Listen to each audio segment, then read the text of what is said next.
Volontiers la montre religieuse. C'est-à-dire que si j'en avais le pouvoir, parce que bon, je suis pas encore tombée dans la folie totale, mais je crois que je couperais la tête volontiers. C'est quand même une artiste qui a un univers quand même assez particulier dans le monde de la chanson française, très basé sur la mort, le sexe, le temps qui passe.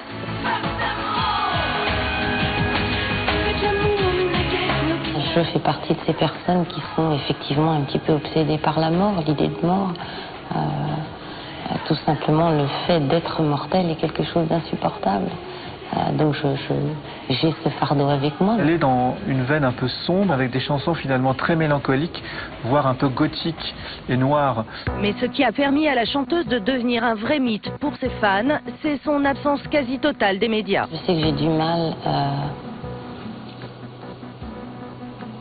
je crois que c'est au-delà de ça même que de parler de moi. C'est quelque chose qui m'est presque insurmontable. Ça fait partie, je crois, du mystère Mylène Farmer.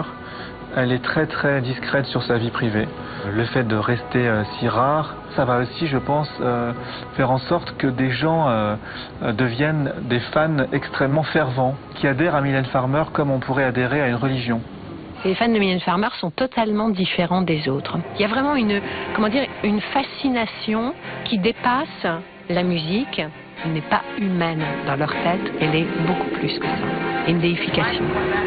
Ça peut être carrément tragique, puisqu'on ne peut pas l'atteindre, puisque c'est un rêve, puisqu'elle est à portée de la main et qu'on ne peut pas du tout la saisir. La réalité, c'est que Mylène Farmer, elle donne rien à son public. Elle est très froide et distante. C'est une stratégie extrêmement efficace qui fonctionne depuis 25 ans.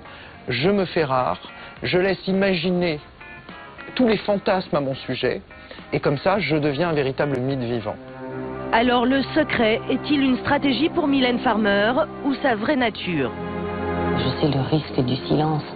Il y a certainement des personnes qui m'en veulent parce que ce silence, qui pensent que c'est de nature hautaine, alors que ce n'est que discrétion de ma part. Maintenant, est-ce que c'est une stratégie? Je vais vous dire non, bien sûr que non, c'est ma nature profonde. Je ne fais pas partie de ce système, en ce sens que c'est vrai que je fais très très peu de télé, je ne fais quasiment pas d'interview, mais une fois de plus, j'en reviens à ma nature profonde. Et quand on ne fait pas partie d'un système, le système veut vous détruire. Pourtant, plus intouchable que jamais, Mylène Farmer, après 25 ans de carrière, a définitivement imposé à son public son image de déesse éternelle. Il va être intéressant de voir comment Mylène Farmer va gérer ce temps qui passe.